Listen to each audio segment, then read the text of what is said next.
Tak terduga. Kejam.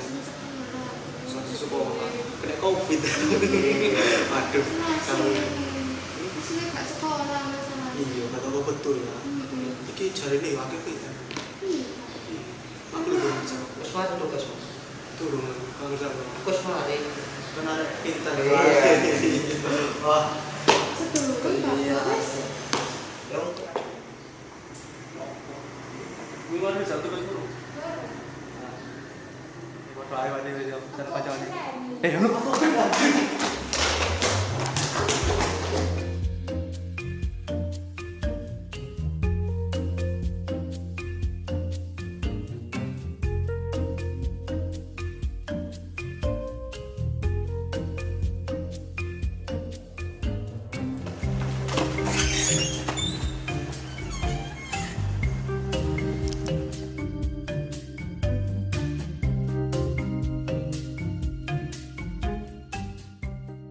Assalamualaikum warahmatullahi wabarakatuh.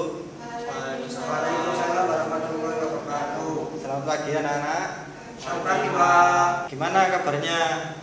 Di rumah ngapain aja? Sibuk nggak ngapa-ngapain Pak. Alhamdulillah baik Pak. Bantuin ayah ke sawah. Ya begitulah anak-anak, karena kita ini kan masih terkena pandemi ya, adanya COVID-19 ini. Jadi Pak Guru juga di rumah bosen. Sebenarnya ingin ketemu kalian semua, ingin belajar secara langsung tatap muka. Tapi ya bagaimana lagi, dari peraturan pemerintahnya memang tidak boleh melakukan pertemuan tatap muka. Nah baru ini ada kabar agak baik, agak membaik, yang sudah vaksin boleh melakukan pembelajaran tatap muka. Maka dari itu kepala sekolah langsung menginstruksikan untuk masuk semua murid-muridnya. Kalau nggak vaksin nggak boleh ya Pak? Sebenarnya boleh tidak boleh, tapi karena untuk menjaga kesehatan kita, maksudnya gimana menjaga kesehatan diri kita dari apa COVID-19 itu. Vaksin kan juga bagus, meskipun efek sampingnya ya mungkin demam atau pusing seperti itu. Kamu Firdaus, mana maskermu? Kamu tadi di sini pakai masker atau tidak? Pakai Pak, cuma tadi pas masuk kelas saya taruh di tas. Nah, harusnya maskernya kamu pakai. Sama itu, jaketnya dilepas. Kalau di dalam kelas itu dilarang pakai jaket. Kecuali kalau kamu sakit, tapi sakit itu pun kamu harus ke UKS. Ayo dilepas, Firdaus jaketnya. Oh iya Pak, baik Pak, saya lepas.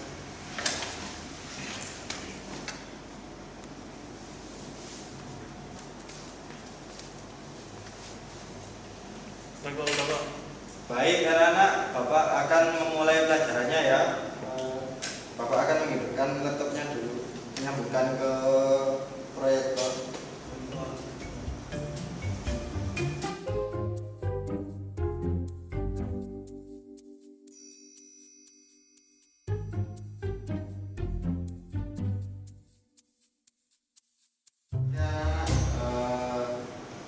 Ini Pak Guru mau mengajarkan tentang pengaruh masuknya Hindu Buddha di Indonesia atau di Nusantara. Nah, sebelum masuk ke pelajaran, siapa yang kemarin sudah mengerjakan tugas yang Bapak Guru berikan? Dan siapa yang belum? Saya belum Pak. Saya sudah Pak. Saya belum Pak. Saya belum Pak. Kalau misal ada yang belum, segera ya dikerjakan, habis itu dikumpulkan di Google Classroom yang sudah saya bawa berikan. Baik, Pak. Pak. Oke, baik wis. Ini Bapak mau mulai pelajarannya. Pengaruh masuknya Hindu Buddha di Indonesia. Ya. Pengaruhnya itu apa? Banyak. Sebelum ke pengaruh, kita membahas tentang masuknya dulu ya. Masuknya Hindu Buddha di Indonesia itu ada 4 teori, yaitu ada teori Sudra, Waisa, Ksatria, sama teori Brahmana. Nah, anak-anak sebutkan satu persatu dari keempat teori tersebut. Nah, dimulai dari kamu Firda. Saya Pak. Ya. Ada 4 teori Pak, yaitu teori Ksatria, Waisya, teori Brahmana, dan teori arus balik. Saya menyebutkan satu. Contohnya teori Ksatria. Teori ini menyatakan bahwa agama Hindu-Buddha dibawa oleh kaum Ksatria yang melakukan ekspedisi militer ke Indonesia. Selanjutnya kamu Firdaus, coba sebutkan dari salah satu itu tadi yang tidak sama dengan Firda ya. Baik Pak, di sini saya akan membacakan teori Brahmana. Teori masuknya agama Hindu-Buddha ke Indonesia yang pertama adalah teori Brahmana. Teori ini dikemukakan oleh Van Leeuwen. Teori ini muncul berdasarkan pengamatan berdasarkan sifat unsur budaya India yang ada pada budaya Indonesia. Pada saat itu penguasa atau raja Nusantara mengundang para Brahmana atau pendeta golongan cendekiawan datang ke Indonesia. Para Brahmana kemudian memperkenalkan kebudayaan India yang berasal dari kebudayaan golongan Brahmana.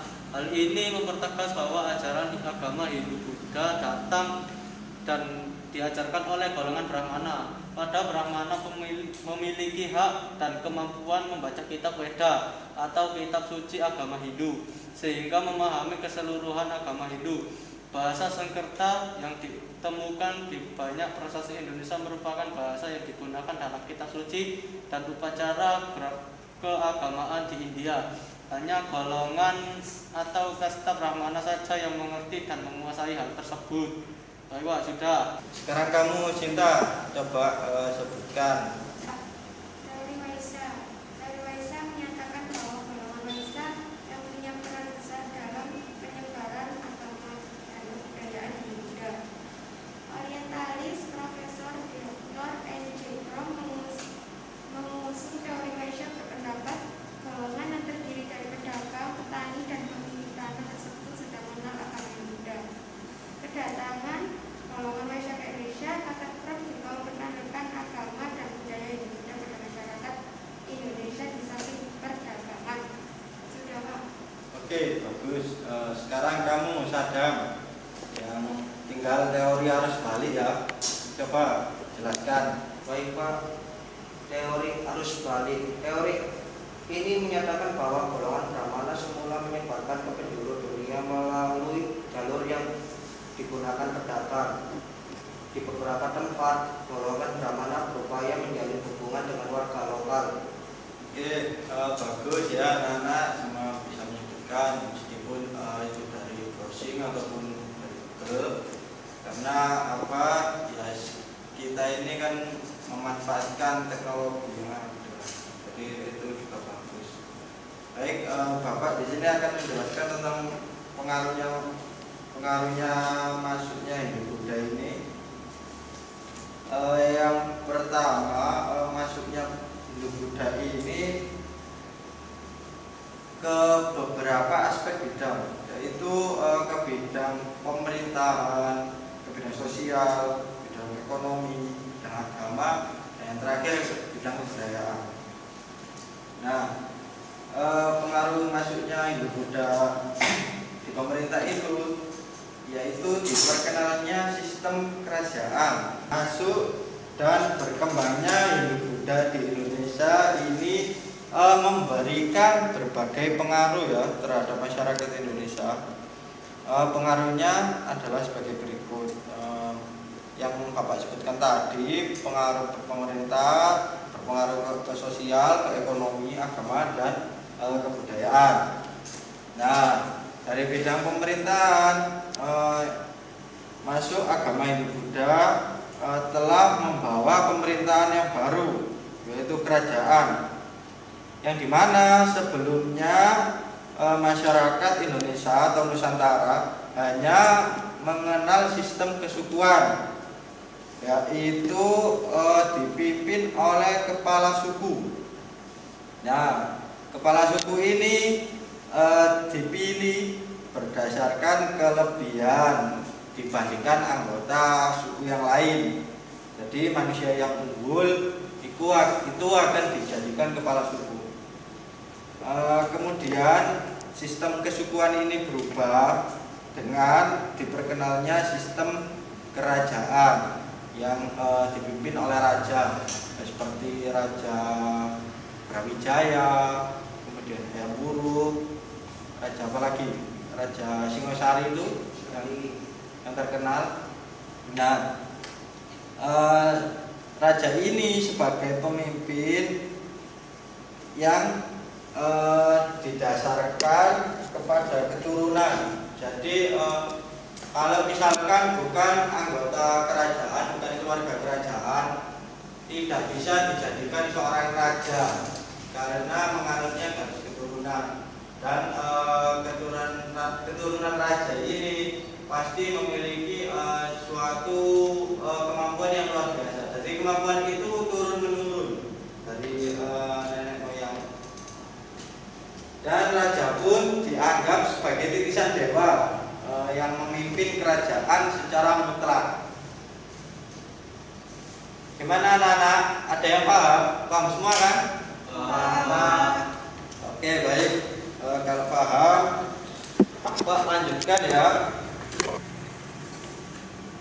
Bapak lanjutkan. Ini Bapak jelaskan tentang berpengaruh pada bidang sosial, yaitu maksudnya agama Hindu-Buddha membawa sistem stratifikasi yang bernama kasta.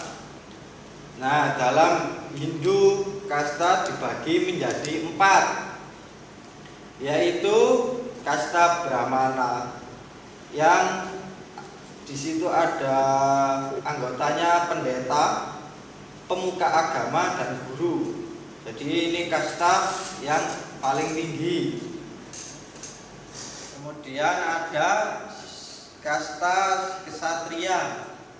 Ini apa saja yang termasuk golongan kesatria, yaitu bangsawan, kemudian anggota lembaga pemerintahan seperti menteri-menteri raja, dan prajurit kerajaan. Nah, yang terakhir, yang ketiga ada kasta waisya, yaitu dari golongan pedagang, pengrajin, dan buruh kelas menengah. Yang terakhir ada kasta sudra, yaitu para pelayan atau budak. Oke, kalau memang kalian paham semua, coba ya Bapak Guru tanya salah satu dari kalian. Dari Sadam. Nah, kasta kesatria ini diisi oleh golongan siapa? Kasta kesatria itu diisi oleh bangsawan, anggota lembaga pemerintah Pak, dan prajurit. Oke, bagus Sadam. Ya karena di situ ada ya di mereka.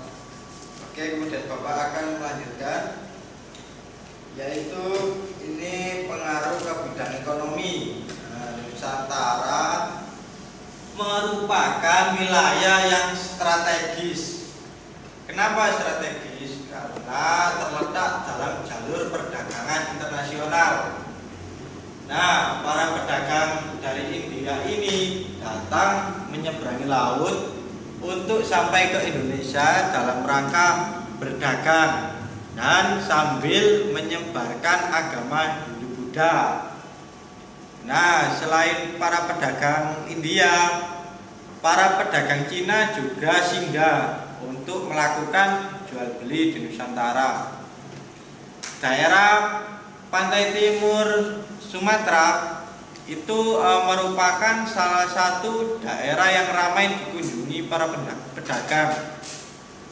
Kehadiran para pedagang yaitu ada dari beberapa mancanegara yang sekaligus menyebarkan agama Hindu-Buddha ini dan menjadikan Nusantara sebagai pusat perdagangan yang ramai.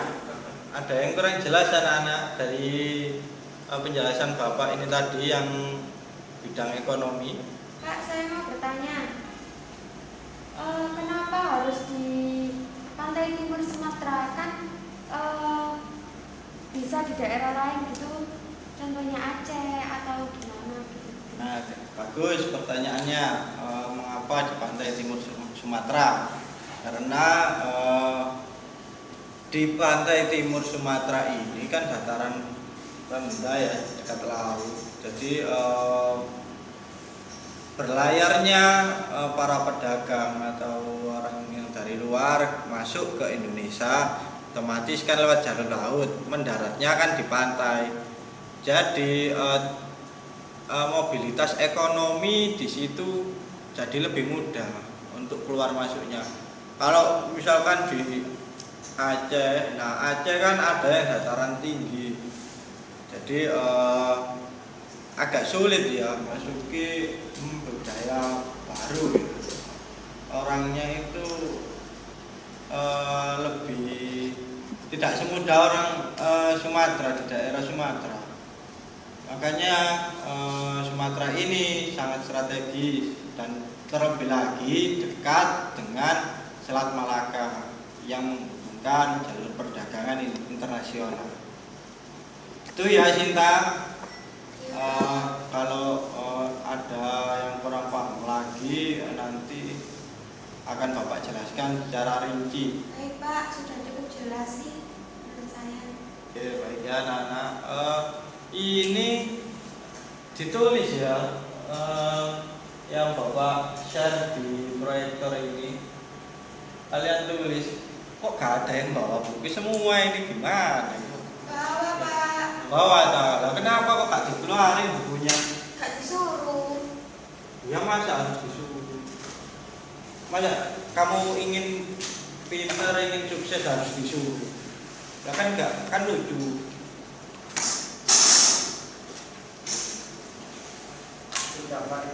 Catat ya, belajar di rumah.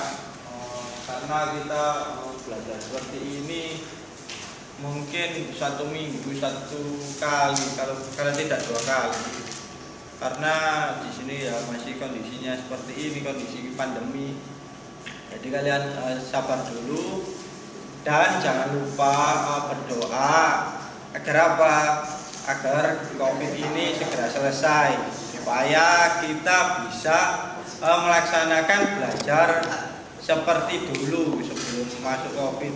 Kan enak belajarnya, meskipun belajar sejarah kadang juga membosankan, tapi dalam mencari ilmu kita harus semangat untuk mengejar kesuksesan kita. Gitu ya anak-anak? Ya Pak. Oke, ini masih nulis apa? Lanjut? Nulis Pak. Nulis. Oh gini aja, nanti ini materinya Bapak share ke grup kelas. Nanti bisa ditulis di rumah ya. Ini juga kejar waktu, ini waktunya tidak banyak karena kita hanya diberikan waktu 1,5 jam. Paling ya kurang lebih 1,5 jam kalau nggak 2 jam. Nah, kalian itu biasanya di rumah bikin kopi atau jajan, kemudian ada yang dikasih dupa juga.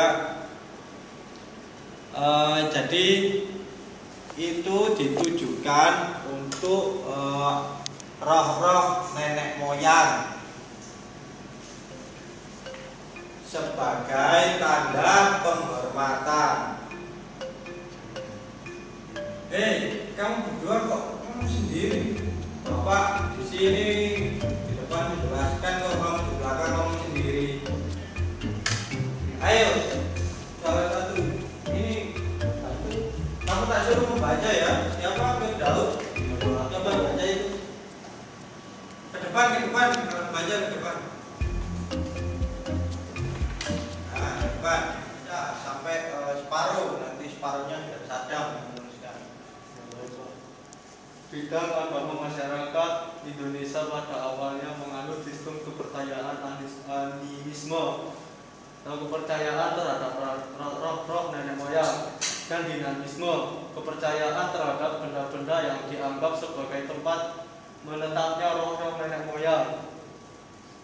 Itu separuh itu Pak. dan terus Tom ya. Ya, ya wis, lain kali jangan diulangi ya. Ya, Pak. Maaf. Silakan duduk. Sadam, kamu kesini. Gantian. Baca lanjutannya dari Firdaus tadi.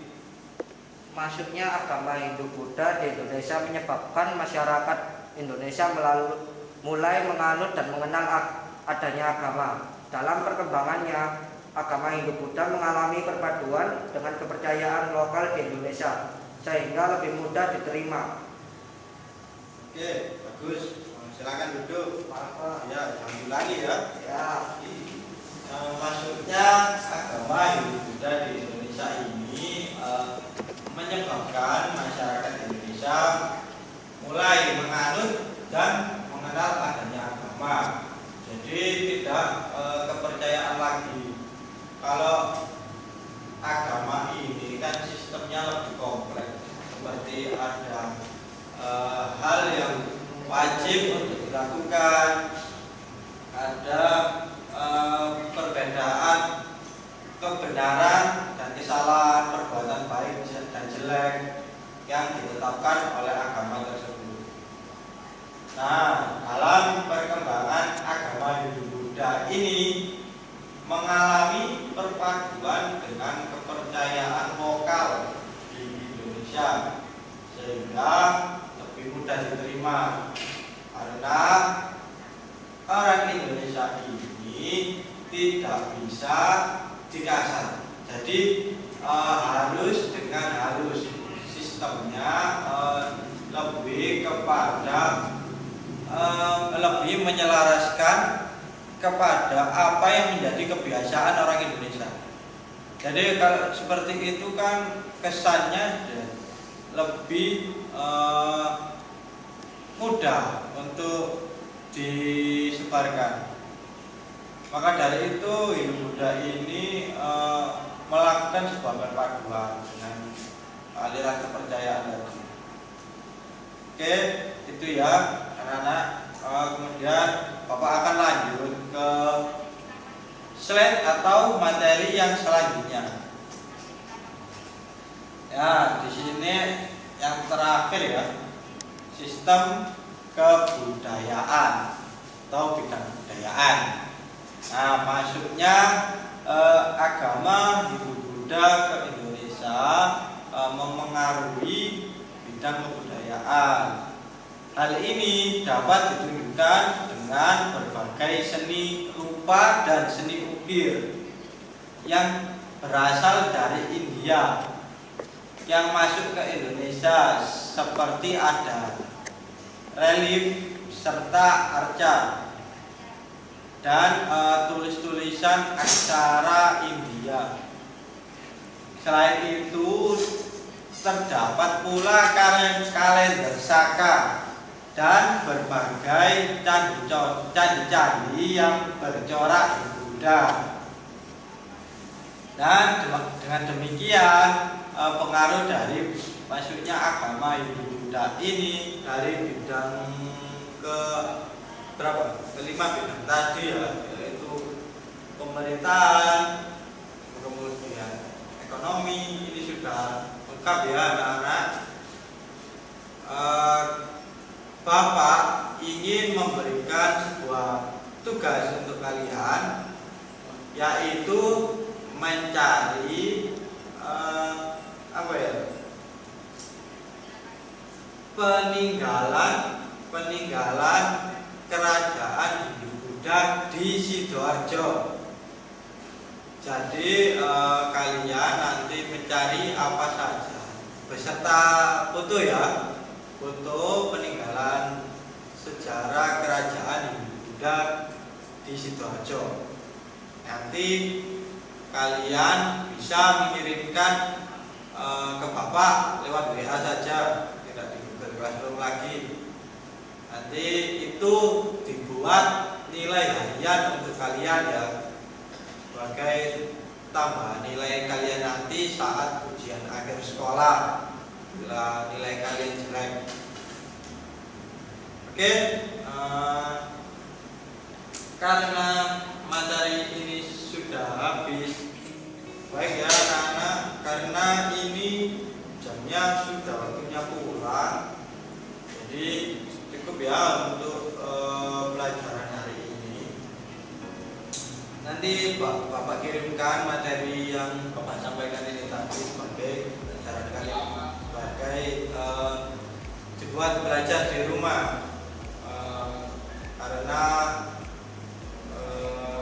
kita seperti biasa besok melakukan kelas secara online.